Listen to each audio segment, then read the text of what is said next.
절대 새벽에 이렇게 일어나지 마세요. 뇌졸중 위험이 3배 올라갑니다. 서울대병원 신경과 연구팀이 15년간 2만 명을 추적한 결과입니다. 새벽 4시, 또 눈이 번쩍 떠지셨나요? 이 시간이면 어김없이 깬다고요. 나이 들면 원래 그렇지 뭐. 이렇게 생각하셨다면 지금부터 제 이야기에 집중해 주세요. 저는 35년간 수면의학을 연구해온 대학병원 신경과 교수 박기현입니다. 지금까지 2만 명이 넘는 환자분들의 잠 못 이루는 밤을 함께 지켜왔습니다. 오늘은 수면제 없이 단 3분 만에 다시 잠드는 방법을 알려드리겠습니다. 그런데요, 잠깐만요. 혹시 이런 증상 있으신가요? 밤 사리시에 누워도 새벽 2시까지 잠이 안 오신다고요. 겨우 잠들어도 새벽 4시면 눈이 떠지신다고요. 다시 누워도 이런저런 걱정에 잠이 안 오신다고요. 10명 중 7명, 우리 60대 이후 어르신들 중 무려 70%가 이런 증상을 겪고 계십니다. 질병관리청 2023년 통계입니다. 자, 이제 본격적으로 들어가겠습니다. 먼저 왜 나이 들면 잠이 안 오는지 그 원인부터 정확히 알려드리겠습니다. 그리고 수면제 없이 숙면하는 5가지 방법을 하나하나 설명드리겠습니다. 실제로 제가 치료한 환자분들의 놀라운 변화 사례도 함께 소개해드릴게요. 지난달 새벽 4시, 응급실에 한 분이 실려오셨습니다. 73세 강호철 어르신. 화장실에서 갑자기 쓰러지셨다고 합니다. 다행히 부인께서 빨리 발견하셔서 큰일은 면하셨어요. 그런데 검사 결과가 충격적이었습니다. 뇌혈관 곳곳에 작은 경색이 보였습니다. 심장에는 부정맥까지 있었어요. 언제라도 큰 뇌졸중이 올 수 있는 위험한 상태였습니다. 원인이 뭐였을까요, 선생님? 남편이 3년 동안 하루에 4시간도 제대로 못 잤어요. 매일 밤 뒤척이다가 새벽이면 거실을 왔다 갔다 했어요. 부인의 떨리는 목소리였습니다. 네, 맞습니다. 3년간의 만성 수면 부족. 이것이 어르신의 혈관을 망가뜨린 주범이었습니다. 하버드 의과대학 연구에 따르면요. 만성적인 수면 부족은 뇌졸중 위험을 3배, 치매 발생률을 2배 이상 높입니다. 잠을 못 자는 것은 서서히 생명을 갉아먹는 조용한 살인자입니다. 그렇다면 왜 나이 들면 잠을 이루기 힘들어질까요? 우리 뇌 안에는 시상하부라는 아주 작은 기관이 있습니다. 이곳이 바로 생체 시계를 조절하는 본부입니다. 마치 오래된 시계처럼요. 부품이 하나둘씩 마모되면 시간이 안 맞잖아요. 우리 몸도 마찬가지입니다. 60세 이후부터 이 시상하부의 신경세포가 손상되기 시작합니다. 그러면 멜라토닌이라는 수면 호르몬이 충분히 분비되지 않습니다. 실제로 제가 10년간 분석한 데이터에 따르면요. 65세 이상 환자분들의 멜라토닌 수치는 젊은 사람의 30% 수준밖에 안 됐습니다. 10명 중 7명이 이렇게 낮았어요. 이것이 잠들기 어려워지는 첫 번째 이유입니다. 두 번째 이유는 깊은 잠의 급격한 감소입니다. 수면은 1단계부터 4단계까지 나뉘는데요. 3단계와 4단계를 깊은 잠이라고 부릅니다. 이 깊은 잠에서만 성장 호르몬이 분비되고요. 면역세포가 활성화됩니다. 그리고 뇌 속 독성 단백질인 아밀로이드 베타가 청소됩니다. 치매를 일으키는 물질이에요. 그런데 나이 들면 이 깊은 잠의 비율이 20대의 절반 이하로 뚝 떨어집니다. 그래서 8시간을 자도 실제로는 4시간 정도밖에 효과를 못 보는 겁니다. 조금만 소리가 나도 깨어나고요. 아침에 일어나도 몸이 개운하지 않은 이유가 바로 이것입니다. 세 번째는 스트레스 호르몬의 악순환입니다. 건강 걱정, 경제적인 불안, 가족 문제, 사회적 외로움. 우리 어르신들은 이런 걱정을 안고 살아가십니다. 그러면 코르티솔이라는 스트레스 호르몬이 밤에도 계속 분비됩니다. 원래 코르티솔은 아침 6시에서 발시 사이에 가장 높아져요. 우리를 깨우는 역할을 하거든요. 그런데 밤에도 이 호르몬이 많아지면요. 몸은 계속 각성 상태에 놓이게 됩니다. 더 큰 문제가 있어요. 이게 악순환이라는 점입니다. 잠을 못 자면 스트레스가 쌓이고요. 스트레스가 쌓이면 더 잠을 못 자고요. 마치 빠져나올 수 없는 늪에 빠진 것과 같습니다. 강호철 어르신의 검사 결과를 다시 보겠습니다. 혈압이 무려 220에 140, 정상의 2배였어요. 혈당 수치도 400을 넘나들었습니다. 스트레스 호르몬 코르티솔은 정상의 5배인 500까지 치솟아 있었습니다. 이 상태가 3년간 계속됐던 겁니다. 선생님, 정말 잠 못 자는 게 이렇게 무서운 건가요? 어르신의 물음에 저는 조용히 대답드렸습니다. 네, 하지만 아직 늦지 않았습니다. 지금 알았으니까요. 그리고 그날부터 기적이 시작됐습니다. 자, 이제부터 수면제 없이 수면하는 5가지 방법을 알려드리겠습니다. 강호철 어르신이 실제로 실천하신 방법들입니다. 첫 번째, 침실 온도를 19도로 맞추세요. 어르신 댁을 방문했을 때요, 침실 온도가 26도나 됐습니다. 추우면 안 되잖아요. 감기라도 걸리면 어떡해요? 부인의 걱정이셨죠. 하지만 실제로는 정반대입니다. 우리 몸은 잠들기 위해 중심 체온이 1도에서 2도 정도 떨어져야 합니다. 하버드 의과대학이 15년간 추적한 연구에 따르면요. 18도에서 20도 사이, 즉 서늘한 환경에서 잠든 사람들이 따뜻한 환경에서 잔 사람들보다 깊은 수면 시간이 무려 3배나 더 길었습니다. 왜 그럴까요? 우리 뇌의 시상 하부는 주변 온도가 서서히 내려가면요. 이제 밤이구나. 이렇게 인식합니다. 그리고 즉시 멜라토닌을 대량으로 분비하라는 명령을 내리게 됩니다. 반대로 방이 따뜻하면요. 뇌는 착각합니다. 지금은 낮이다. 아직 잠들면 안 된다. 그래서 계속 각성 상태를 유지하려는 겁니다. 그러다 감기 걸리는 거 아닌가요?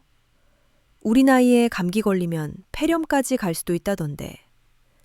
어르신의 걱정이 저는 이렇게 설명드렸습니다. 체온만 잘 유지해 주시면 오히려 더 깊은 수면이 가능합니다. 침실은 서늘하게, 몸은 따뜻하게. 이것이 황금 공식입니다. 구체적인 방법 알려드릴게요.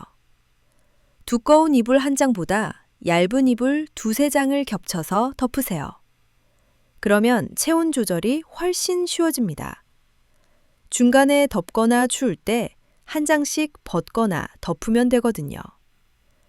어르신은 침실 온도를 19도로 맞추신 첫날부터 변화를 느끼셨습니다.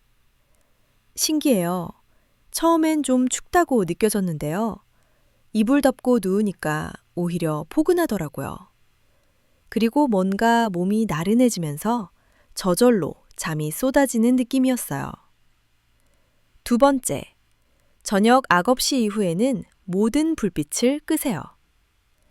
우리 눈 안쪽에는 망막신경 절세포라는 특별한 세포가 있습니다. 이 세포는 시력을 담당하는 게 아니에요.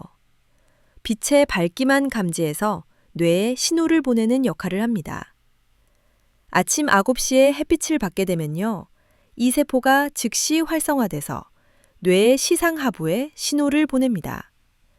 지금이 기상시간이다. 그러면 시상하부는 그 시점으로부터 정확히 16시간이 지난 뒤 밤 9시에서 12시 사이에 멜로토닌을 분비하도록 타이머를 설정합니다. 그런데요, 밤 늦게까지 TV나 스마트폰 화면을 보시면 어떻게 될까요? 이 기기들에서 나오는 푸른빛이 뇌를 속입니다. 지금이 밤이 아니라 한낮이라고 착각하게 만드는 거예요. 그 즉시 수면 호르몬 생산을 중단시켜버립니다. 강호철 어르신도 잠들기 전까지 뉴스를 보시는 습관이 있으셨어요. 하루 종일 집에만 있으니까 세상 돌아가는 소식이라도 봐야죠. 이해는 가지만요. 그게 바로 수면을 방해하는 주요 원인이었습니다. 저는 어르신께 이렇게 제안드렸습니다. 저녁 9시 이후에는 TV도 휴대폰도 끄시고요. 대신 옅은 노란색 조명 하나만 켜두세요. 처음 며칠은 심심하실 수 있지만요. 몸이 곧 적응하면서 자연스럽게 졸음이 올 겁니다. 그리고 아침에는 반드시 햇빛을 쬐세요. 베란다에서 10분만 서 계셔도 됩니다. 이 아침 햇빛이 생체 시계를 다시 맞춰줍니다.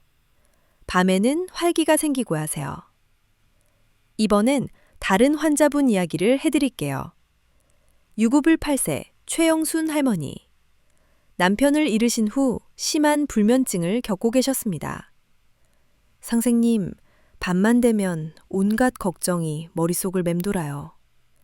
생각들이 꼬리에 꼬리를 물고 이어지다 보니 도저히 잠을 잘 수가 없어요. 할머니의 이야기를 더 자세히 들어보니요. 사정은 생각보다 복잡했습니다. 남편이 돌아가신 후 혼자 사는 게 두려우셨던 할머니는 아들 집 근처로 이사를 오셨다고 합니다. 하지만 새로운 환경에 적응하는 게 쉽지 않으셨던 거죠. 낮에는 괜찮아요. 장을 보고 청소도 하고 드라마도 보면서 시간 보내거든요. 그런데 밤만 되면 갑자기 보다 비에서 우도져요. 남편 없이 이 큰 세상을 어떻게 혼자 살아가지? 아이들한테 짐이 되는 건 아닐까? 그런 걱정이 끝없이 올라와요. 혈액 검사 결과가 심각했습니다. 스트레스 호르몬인 코르티솔 수치는 정상의 4배 이상, 염증 수치도 매우 높았습니다. 할머니, 지금 몸 상태는 마치 전쟁터 한가운데 계신 것 같아요.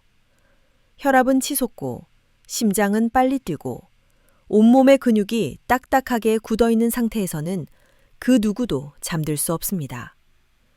그래서 저는 478 호흡법을 알려드렸습니다. 방법은 아주 간단합니다. 코로 4초 동안 천천히 숨을 들이마시고요. 7초 동안 그 숨을 머금은 채 참고요.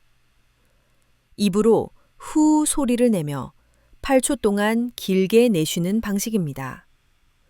처음엔 다소 어색하게 느껴질 수 있어요. 하지만 이 호흡법에는 놀라운 과학적 원리가 숨어 있습니다. 7초 동안 숨을 참을 때요. 혈액 속 산소 농도가 살짝 올라갑니다. 그러면 뇌는 신체가 안전하다고 인식해요. 그리고 부교감 신경이 활성화됩니다. 이것이 바로 몸을 이완 모드로 전환시키는 스위치입니다. 8초 동안 천천히 내쉴 때는요. 미주신경이 자극됩니다. 미주신경은 뇌에서 심장까지 연결된 가장 긴 신경인데요. 이 신경이 자극되면 심장 박동이 느려지고 혈압이 떨어지고 근육이 이완됩니다. 세계적인 수면 연구 권위자 앤드류 와일 박사는 이 478 호흡법을 천연 신경 안정제라고 부릅니다. 최영순 할머니는 처음엔 반신반의하셨어요. 호흡만으로 잠이 온다고요? 그럼 내가 그동안 밤새 고생한 건 뭐예요? 하지만 첫날부터 변화가 나타났습니다. 정말 신기했어요. 호흡법을 10번쯤 반복했더니 몸이 나른해지면서 마음도 차분해지더라고요. 평소 같으면 밤 유시까지 뒤척였을 텐데 그날은 30분 만에 잠이 들었어요. 네 번째, 꿀 소금 음료를 마시세요. 이번엔 74세 강민철 어르신 이야기입니다. 어르신은 당뇨를 앓고 계셨어요. 그래서 일반적인 수면제를 복용하기 어려운 상황이었습니다. 선생님, 약은 이미 너무 많이 먹고 있어요. 혈압약, 당뇨약, 콜레스테롤약. 이제 수면제까지 먹으면 제 위장이 견딜 수 있을까요? 어르신의 걱정은 충분히 일리가 있었습니다. 실제로 혈당 조절제와 수면제가 상호작용을 일으키는 경우가 많거든요. 그래서 저는 자연요법을 제안드렸습니다. 바로 꿀과 천연소금을 이용한 특별한 수면음료였습니다. 당뇨가 있으신 분은 꿀 대신 스테비아를 사용하시면 됩니다. 만드는 방법 알려드릴게요. 미지근한 물 200ml, 종이컵 1컵 정도입니다. 여기에 꿀 또는 스테비아 1티스푼, 그리고 히말라야 핑크 소금 또는 천일염 1티스푼을 넣고 잘 저어서 드시면 됩니다. 잠들기 30분 전쯤 마시는 게 가장 효과적입니다. 소금을 먹으면 혈압이 오르는 거 아닌가요? 어르신의 또 다른 걱정이셨죠. 하지만 일반 식탁용 소금과 천연 소금은 완전히 다릅니다. 히말라야 핑크 소금이나 천일염 같은 천연 소금에는 나트륨 외에도 마그네슘, 칼슘, 칼륨 등 무려 80여 가지 미네랄이 들어 있습니다. 이 미네랄들은 오히려 혈압을 안정시키고 신경을 진정시키는 역할을 합니다. 특히 마그네슘은 자연의 신경 안정제라고 불릴 만큼 우리 몸에서 300가지가 넘는 효소 반응에 관여합니다. 그 중에서도 신경 전달과 근육 이완에 핵심적인 작용을 하죠. 실제로 우리나라 성인의 70%가 마그네슘 부족 상태라는 연구도 있습니다. 대한영양학회 2022년 발표입니다. 강민철 어르신은 이 수면음료를 마신 지 닷새 만에 놀라운 변화를 경험하셨습니다. 정말 신기하게도 마시고 나서 20분이면 졸음이 오더라고요. 새벽에 깨더라도 다시 잠드는 시간이 확실히 빨라졌어요. 더 놀라운 것은 혈당 수치에도 긍정적인 변화가 있었다는 점입니다. 잠을 잘 자고 나니까 당뇨약을 먹어도 잘 안 떨어지던 혈당이 훨씬 안정되더라고요. 네, 맞습니다. 충분한 수면은 인슐린진 저항성을 개선시킵니다. 시카고 대학교 연구팀에 따르면요. 수면 시간이 1시간 늘어날 때마다 인슐린 민감성이 16%씩 개선된다고 합니다. 다섯 번째, 베개 높이를 7cm로 맞추세요.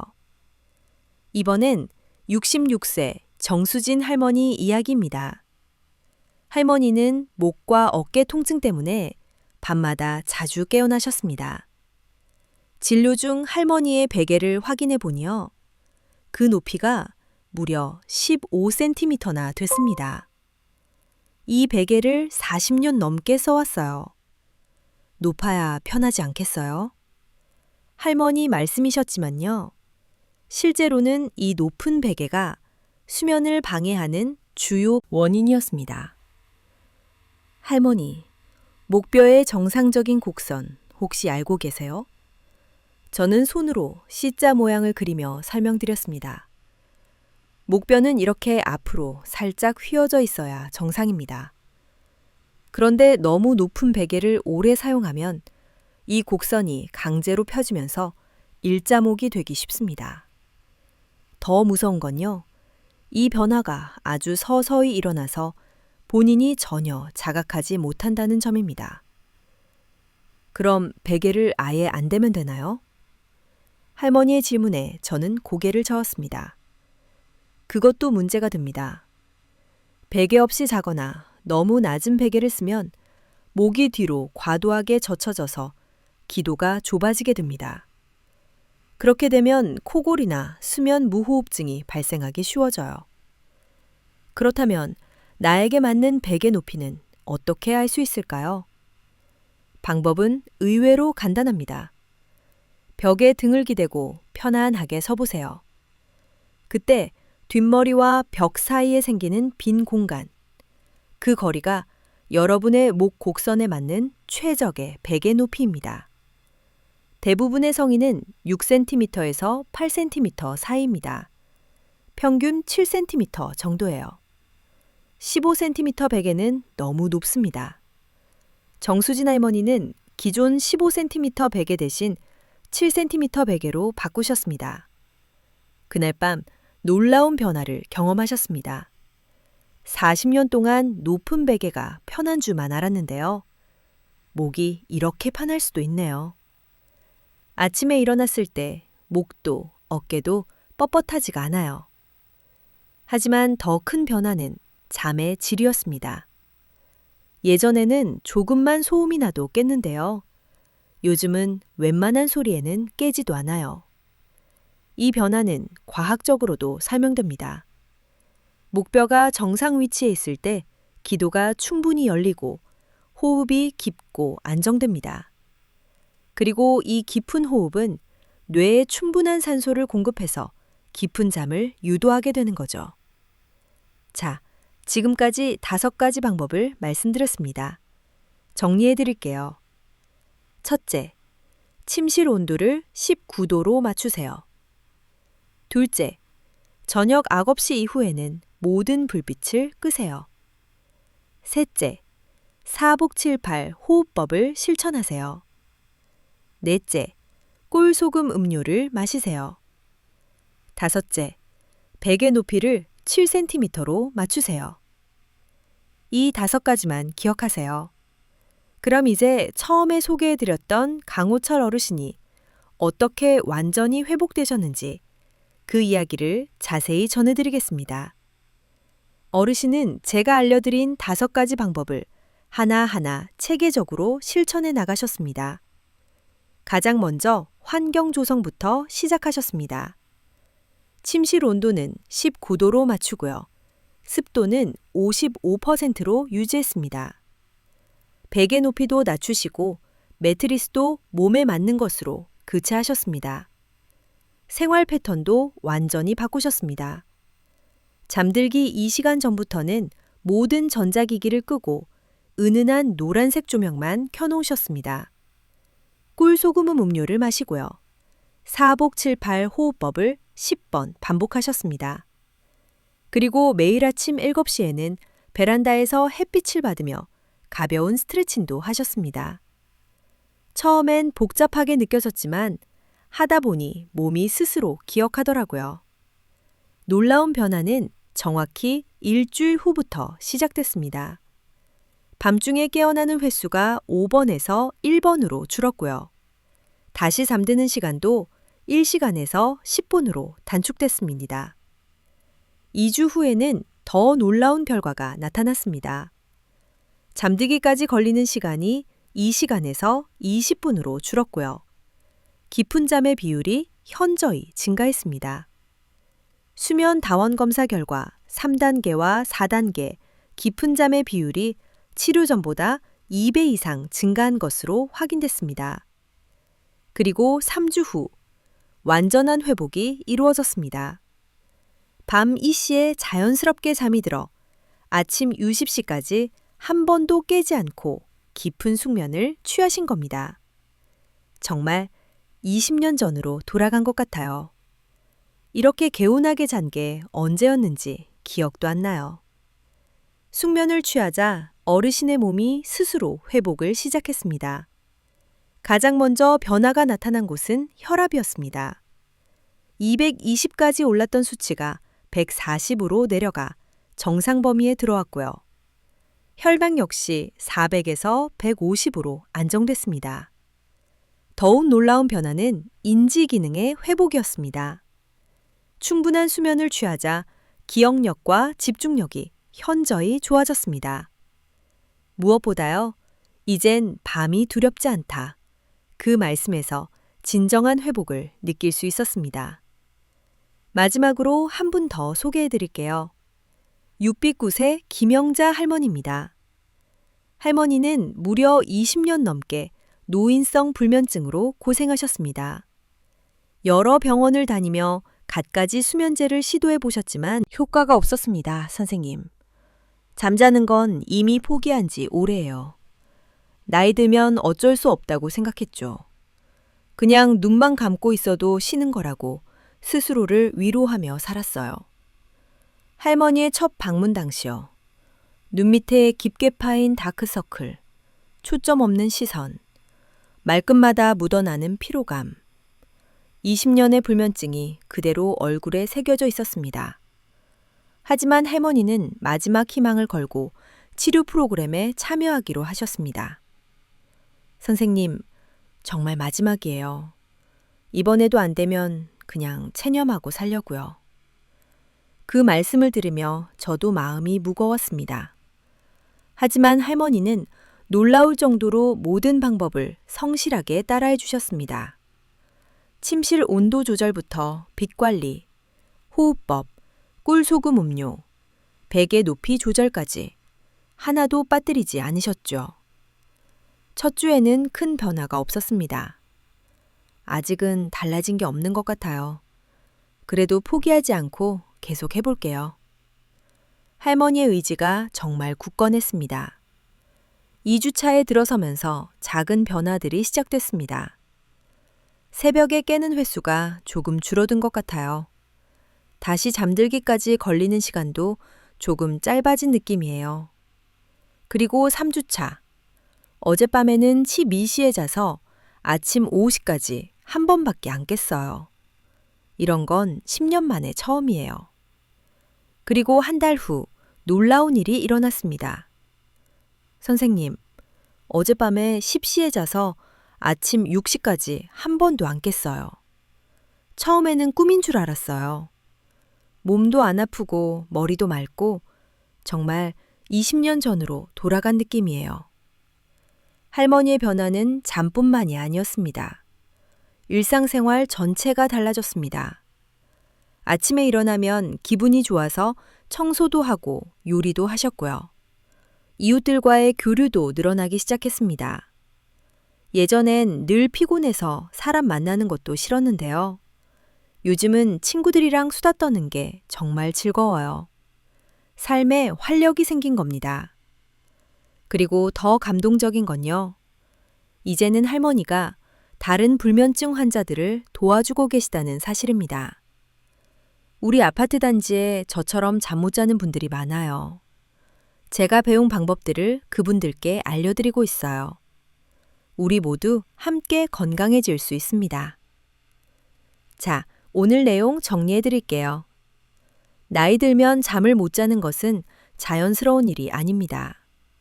뇌졸중 위험 3배, 치매 위험 2배. 절대 방치하시면 안 됩니다. 하지만 수면제 없이도 충분히 해결할 수 있습니다. 5가지만 기억하세요. 첫째, 침실 온도 19도. 둘째, 저녁 억업시 이후 불빛 끄기. 셋째, 살업 78 호흡법. 넷째, 꿀소금 음료. 다섯째, 베개 높이 7cm. 중요한 건 완벽함이 아닙니다. 모든 방법을 한꺼번에 다 하려고 부담 갖지 마세요. 딱 한 가지만이라도 오늘 밤부터 실천해 보세요. 작은 실천이 큰 변화를 만듭니다. 건강한 시면, 건강한 삶. 우리 모두 함께 만들어갈 수 있습니다. 오늘 영상이 도움이 되셨다면요. 좋아요와 구독 부탁드립니다. 더 많은 분들께 생명을 지키는 정보를 전할 수 있습니다. 소중한 가족과 친구에게도 이 영상을 공유해 주세요.